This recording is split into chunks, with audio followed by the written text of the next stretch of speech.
स्वागत है मेरे प्यारे मित्रों। तो फिर हम कहानी को आगे बढ़ाते हैं और आज हम देखेंगे यॉन मुचेन के पास सो रहा था पर यॉन को नींद नहीं आ रहा था। यॉन मनी मन सोच रहा था कि मुझे पहले से ही पता था कि ऐसा कुछ होने वाला है, पर मैं जितना इस बारे में सोच रहा हूँ मुझे उतना अजीब क्यों लग रहा है। उसके बाद यॉन मुचेन की ओर देखने लगता है जो घोड़े बेचकर सो रहा है। खैर यॉन मुचेन की ओर देखकर सोचता है कि वैसे मुचेन बहुत ही हैंडसम है। फिर यॉन उठकर बैठ जाता है और सोचने लगता है कि नहीं, मैं ये क्या बकवास बातें सोच रहा हूँ। उसके बाद यॉन बाहर आ जाता है खुली हवा खाने के लिए और अपना मुंह ठंडे पानी से धोने लगता है और कहता है कि अब मुझे अच्छा लग रहा है। फिर यॉन आसमान में आधी चांद को देखने लगता है और कहने लगता है कि आधी चांद का गायब हिस्सा बिल्कुल मेरे याददाश्त के गायब हिस्से की तरह है। पता नहीं मुझे मेरा याददाश्त का गायब हिस्सा वापस कब मिलेगा।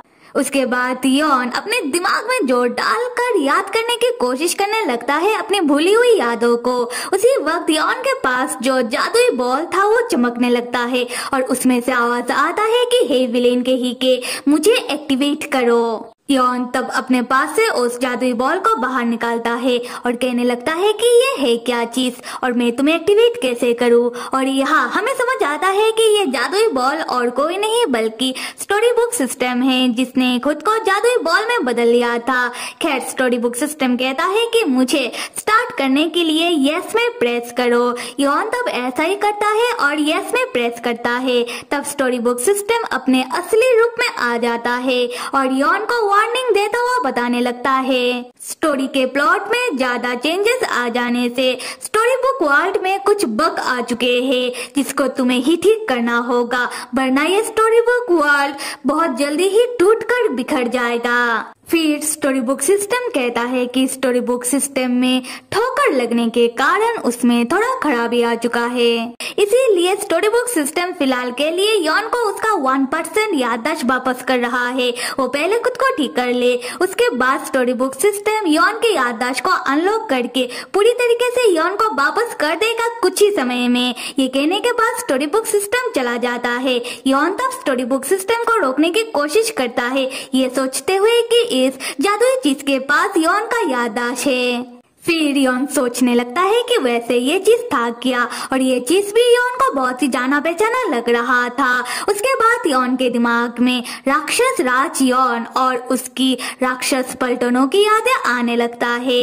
यॉन तब सोचने लगता है कि हूँ कौन मैं और क्यों राक्षसी महल के राक्षस मुझसे डर रहे थे, ये कैसी यादें हैं मेरी। उसी वक्त मुचेन मास्टर कहता हुआ दौड़कर आता है और यॉन को टाइटली हग करता हुआ कहने लगता है कि मास्टर, जब मैंने देखा कि आप मेरे पास नहीं सो रहे थे, आपको पता है मैं कितना डर गया था। मुझे लगा कि शायद आपको मेरी और जरूरत नहीं है। यॉन कहने लगता है कि मुचेन, मुझे तो बस नींद नहीं आ रहा था, इसीलिए मैं बाहर खुली हवा खाने के लिए आ गया था। फिर यॉन सोचने लगता है कि क्या मैं मुचेन को उस जादुई अजीब से चीज के बारे में बताऊं जो मुझसे अजीब ही बातें कर रहा था, कह रहा था कि ये स्टोरी बुक वर्ल्ड टूटकर बिखर जाएगा। खैर जाने दो, मैं अगर मुचेन को बताऊंगा तो शायद मुचेन और परेशान हो जाए। फिर यॉन मुचेन से कहता है कि मुचेन चलो हम घर के अंदर चलते हैं। दूसरी तरफ हमें एक दानव जैसा क्रिएचर को दिखाया जाता है। अब ये कौन सा दानव है ये हमें कहानी में आगे पता चलेगा। अगले सीन में हम देखते हैं लिनजिन जियो के सेट मास्टर और बाकी मेंबर को जो रात के वक्त जिनलैन और बाकी तलवारबाजों से मिलने के लिए आते हैं, और उन लोगों के पास एक बड़ा सा बॉक्स था जो किसी कॉफिन जैसा था। खैर सेट मास्टर तब जिनलैन और बाकी तलवारबाजों से कहने लगते हैं कि आप लोगों का मदद के लिए शुक्रिया, आप लोगों ने हमारा मदद किया गोंगजी को पकड़ने में। और गोंगजी क्या है, ये वो ही दानव है जिसको हमने अभी अभी देखा।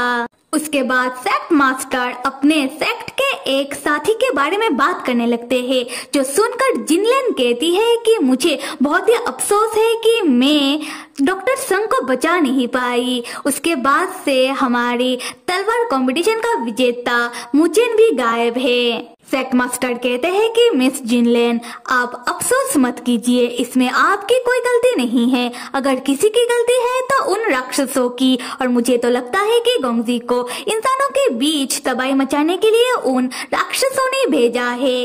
वैसे तो गोंगजी राक्षसों से अलग है, वो गोंगजी इंसानों के ऊपर किसी पागलों की तरह हमला करते हैं। खैर, हम लिनजिनजियो के निवासी इन गोंगजी के मामलात को इतनी आसानी से भूलेंगे नहीं। फिलहाल हम आपसे अलविदा लेते हैं। ये कहते हुए सेक्ट मास्टर अपने साथियों के साथ उस बड़े से बॉक्स को अपने साथ लेकर चले जाते हैं। दूसरी तरफ जिनलेन परेशान होकर सोचने लगती है कि मूचेन, मेरा मुंह बोला भाई, आशा करती हूँ कि उसे कुछ ना हुआ हो।